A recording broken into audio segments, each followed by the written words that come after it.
Well, Rhode Island's Education Commissioner Angélica Infante-Green joins us every week here on 12 News Now at 4. Commissioner, thanks as always for being with us. Absolutely. Thank you for having me. So I wanted to check in on the launch of surveillance testing. When we spoke last week, you said this would be the week that it would roll out statewide. So can you give us an update? How many districts are up and running? I believe it was only 2 that said they would not be participating. Yeah, right now we have 33 LEAs and charters that have taken advantage of it. So we're really excited at this point, how it's rolling out.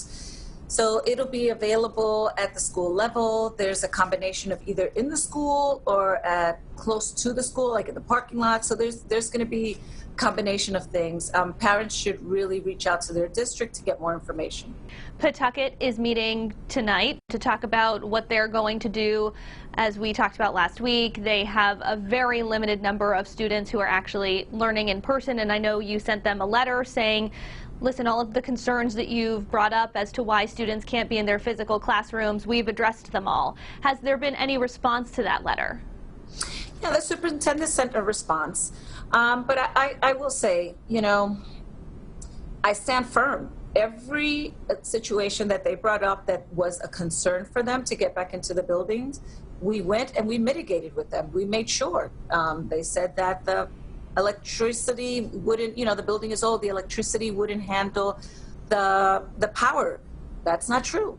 So we brought in electricians. So we've mitigated. Right now it is the decision of the school board, and I know that they're meeting tonight, but I have to say that I'm really concerned because, as you know, Pawtucket is a very diverse district.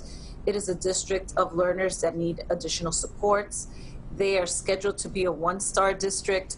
So I'm concerned, and yes, they may be doing things online. I'm not saying that they're not, but we all know that in person is best, especially for a community that needs the additional support. Some of the big news in the last week was that the governor has been nominated to be the next Commerce Secretary, which means that Lieutenant Governor Dan McKee will assume her role if she's confirmed and does head down to D.C. Have you had any conversations with Lieutenant Governor McKee about the transition? I have not. I've spoken to him before this, but I have not after the transition, no. Okay, so at this point it's just sort of a wait and see until the governor officially moves down to D.C., how things will proceed?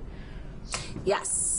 Right now, I'm just, I'm in the middle of a pandemic with so many balls in the air. My focus is on making sure that we get back safely, that instruction is happening, and quite honestly, that we keep leading the nation. I had the opportunity to speak to the Secretary of Education, the new Secretary of Education, and there's a lot of work that we have done in Rhode Island that other places have not done. So they're looking for us to help them inform what other states can do. So I'm keeping my eyes on the prize, which is our kids. Commissioner, thank you so much for your time. Thank you.